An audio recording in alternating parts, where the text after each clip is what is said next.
আল্লাহর হাবিব সাল্লাল্লাহু আলাইহি ওয়াসাল্লামের বিশিষ্ট একজন সাহাবী রিফাআ ইবনে রাফি' একদিন নবী করিম সাল্লাল্লাহু আলাইহি ওয়াসাল্লাম তিনি নামাজ আদায় করলেন।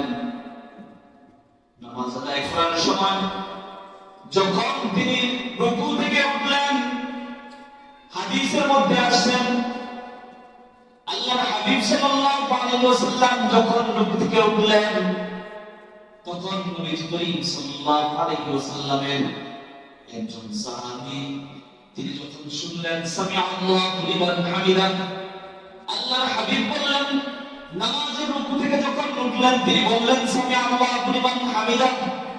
সাহাবী তিনি তার নামাজের মধ্যে আল্লাহর হাবিব সাল্লাল্লাহু আলাইহি ওয়াসাল্লামের ইমামতিতে যে নামাজটা তিনি পড়তেছিলেন, যখন আল্লাহর হাবিব সাল্লাল্লাহু আলাইহি ওয়াসাল্লামকে সামিআল্লাহু লিমান হামিদা বলতে শুনলেন, তিনি উচ্চ কণ্ঠে বলে উঠলেন, রব্বানা ওয়ালাকাল হামদ হামদান কাসীরান তাইয়িবান মুবারাকান ফীহি। আল্লাহু আকবার, আল্লাহু আকবার।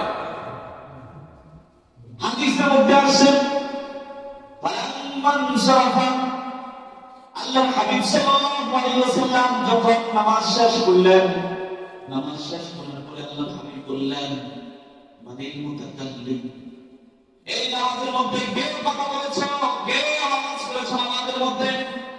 আল্লাহর হাবিব প্রশ্ন করে বসলেন। সাহাবী তখন বললেন আনা, যে সাহাবী এই কথা বললেন, তখন সাহাবী বললেন আমি পড়েছি।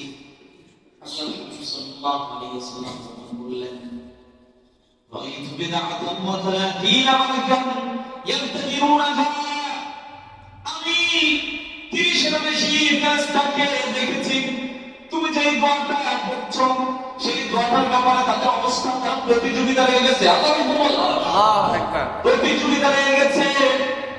আইয়ুহুম ইয়াকতুবুহা আউয়াল, তাদের মধ্যে কে সর্বপ্রথম এই দোয়াটার সওয়াব, এই দোয়াটা কে লিখবে, এই ব্যাপারে প্রস্তুতি তাদের মধ্যে প্রতিযোগিতা লেগে গেছে। সর্বপ্রথম এই দোয়াটা লিপিবদ্ধ করবে। সুবহানাল্লাহ, সুবহানাল্লাহ। কতজন ফেরেশতা? 30 এর বেশি। কতজন ফেরেশতা? সেই দোয়াটা আমরা পড়েছি নামাজে, আমরা পড়ি না? রব্বানা ওয়ালাকাল হামদ হামদান কাসীরান তাইয়িবান মুবারাকান ফীহি। নামাজের বাইরে কোনো সমস্যা আছে? আল্লাহ তাআলার গুণকীর্তন, আল্লাহ তাআলার প্রশংসা, সানা করবেন, বেশি বেশি করবেন, প্রশংসা